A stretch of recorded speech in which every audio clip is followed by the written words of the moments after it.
news coming in. Sources saying that the Prime Minister met the Attorney General on Sunday to discuss the Coalgate affidavit and they discussed what the Supreme Court may say on this matter. The Attorney General clarifying that he did nothing beyond the law. Deputy National Bureau Chief Pallavi Ghosh joining us on the phone line. Pallavi, very crucial development and this news coming in a day before the Supreme Court is expected to give its observation on the CBI's affidavit. That's right, and a very, very interesting meeting. This meeting, we are being told by government sources, happened actually yesterday. That's before the Prime Minister left for Karnataka today. It was a very short meeting between the Prime Minister and the Attorney General, and much of what the defense of the government will have to be in case it's reprimanded tomorrow or whenever the Supreme Court hearing extends will actually, in a sense, have to be formulated by the Attorney General. There's some criticism that the Attorney General is back on his word when they kind of gave the assurance that there will be no interference by the political executive.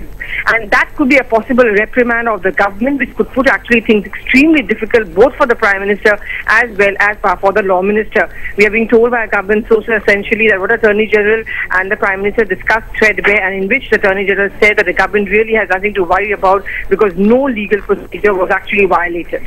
Right, and the PMO clearly feeling the heat, Pallavi, in this one, because the CBI's affidavit said that that draft report was shown not just to the Law Minister but to a Joint Secretary level official in the PMO and the Coal Ministry.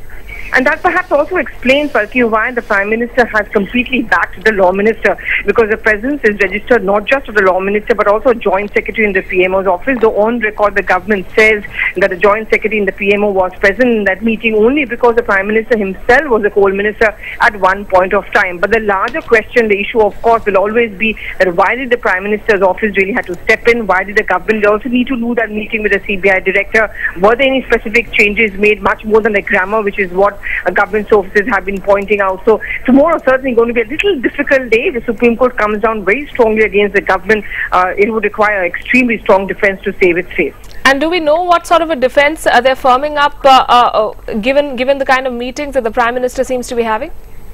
But I think for example, Kamal Nath has been telling us, and other government sources also have been saying us, some on record, some off record, is going to be essentially a line of defense. That it's a matter of procedure. The Ministry has got the right to give legal inputs and look into the legal specifics of the case. No specific changes. The CBI and its affidavit ultimately did and say what it wanted to say and do, and in that sense there was no political interference. The lifeline that the government is essentially looking at is that one line in the CBI affidavit which points out it was not showing it to any political executive, and I think that's essentially what the government is going to use in its defense.